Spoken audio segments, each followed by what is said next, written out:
It was a Sunday. At the newsroom, we got a phone call that we needed to cover a missing person case. Police are searching for an 18-year-old girl who was abducted on Saturday. We did a search warrant in his house. He had a shrine for the Celtic religion in his basement. A white male had been following her around in the store. Authorities now have surveillance video from a department store. Kelsey Smith hasn't been seen since. We found Kelsey. The sticks and branches over her body gave the impression that it might have been a sacrifice. His interests eating small children and harming animals. It was a crime that shocked that quiet community, a quiet street. Strangulation. Investigators won't tell us many details.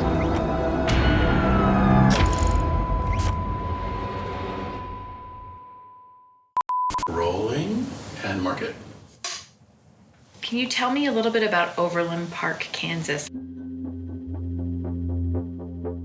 Overland Park is the second largest city in Kansas. It's large. It's nearly 200,000 people. It's very close to Kansas City, about a 10-minute drive. A lot of parks, lots of recreation, definitely a lot of shopping malls. Healing is never easy, but her family is trying to say goodbye. In 2007, I was a weekend reporter, and so at the newsroom, we got a phone call that we needed to cover a missing person case. And it was a missing person who they believed to be endangered.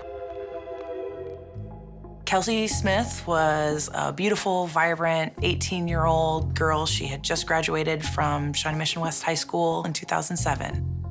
And she was getting ready to go to K-State in the fall. She was gonna play clarinet in the marching band. Saturday, June 2nd, 2007, Kelsey left her house to go to Target. She was gonna buy a gift for her boyfriend for their 6-month anniversary.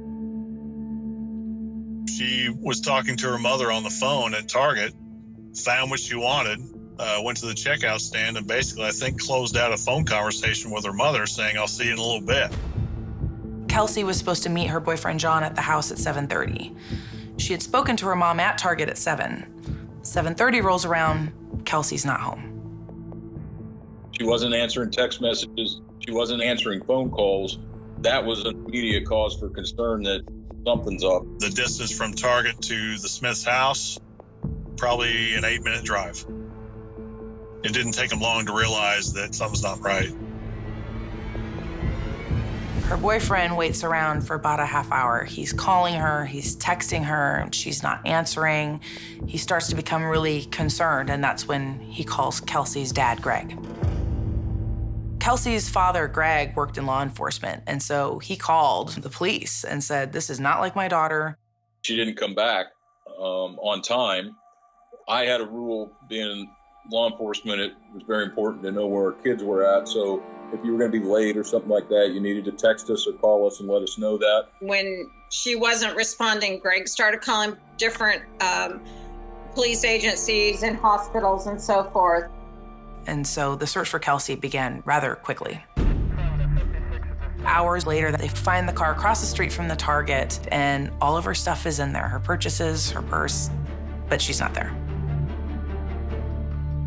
I think anybody sees that, they're thinking something horrible happened to her. Police are searching for an 18-year-old girl who was abducted on Saturday. At some point, the sergeant on scene called me to go to the scene. We talked to boyfriend at the time, and then the missing person report was already out in the news, so we were starting to receive a few leads.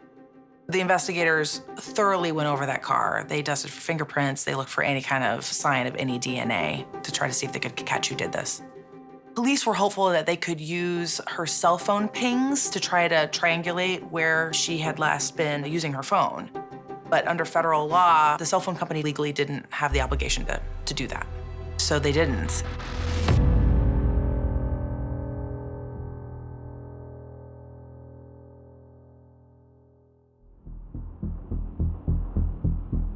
The surveillance video was very revealing. A white male was following Kelsey around the store, up and down several aisles, staying far enough back that she couldn't quite see that he was following her. It was almost like watching a lion circle a wildebeest. I mean, it's something you see in the wild. It was crazy.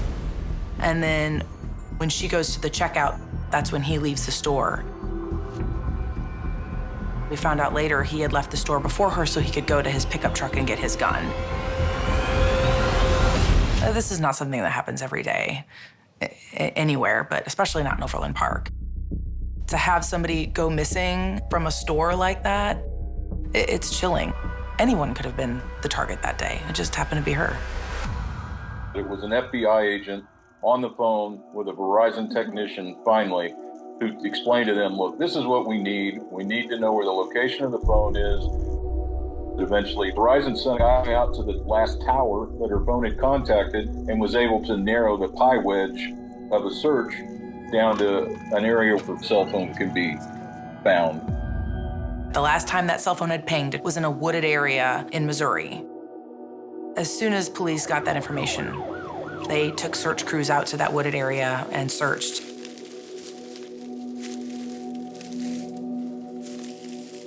And found her body.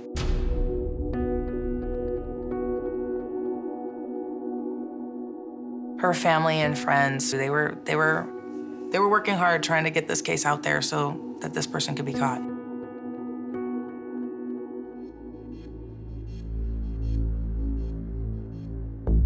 Releasing that surveillance footage, that really helped this case because thousands of tips came pouring in. It led to the 2 tips that brought police to Edwin Hall. Edwin Hall was the suspect. He was 26 years old. Edwin Hall was sitting at work on a lunch break, and then the news comes on the television, and one of his coworkers says, "Isn't that your truck?" He looks inside the lunchroom. His truck's literally parked just outside the window. So his coworker's looking at the video on the news, looking outside, and confirming with Edwin, "Is that your truck?" And then at that point, Edwin tells his boss, "I'm sick, I'm going home." Oddly enough, Edwin Hall had a MySpace page that described his interests as eating small children and harming animals. He did have a violent history. He had a record. He had threatened his own sister with a knife when he was just 16 years old. We did a search warrant at his house. He had a shrine for Celtic religion in his basement. There's talk that there was some kind of religious overtones to it, satanic overtones to it, because of the murderer's background. He wouldn't confirm it, but when we found Kelsey, the sticks and branches that were over her body were in a particular pattern. It may have looked somewhat like a pentagram. It gave the impression that it might have been a sacrifice for that religion. When police go to Edwin Hall's home to question him, he's packing bags with his wife and child. He says they're getting ready to go on vacation. They bring him in for questioning, and his fingerprints are a match for those on Kelsey Smith's car. Edwin R. Hall, 26, of Olathe, has been arrested for aggravated kidnapping and murder in the first degree. They had a pretty solid case. They had him on the surveillance cameras. They had his fingerprints. I think the community was very ecstatic that they could wrap this up quickly. Part of his plea agreement to avoid the death penalty was to give a full confession.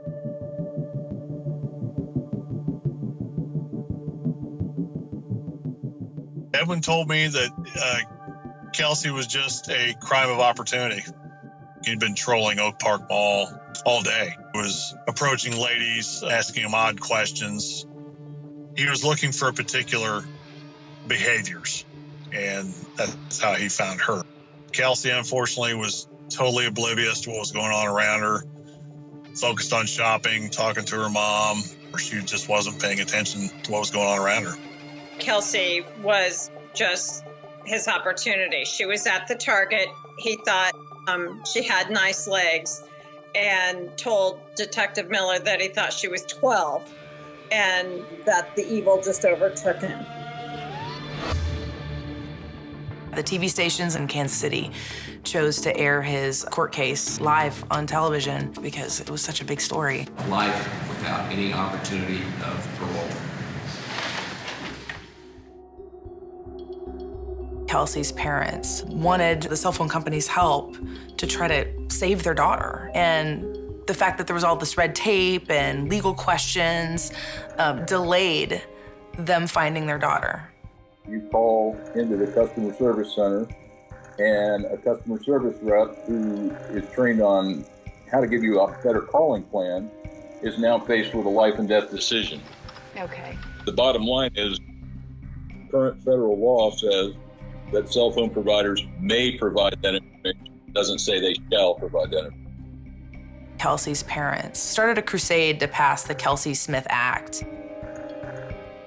Well, the Kelsey Smith Act is legislation that provides a mechanism for law enforcement to get the location of a cell phone when a person is missing and believed to be in danger of physical harm or death.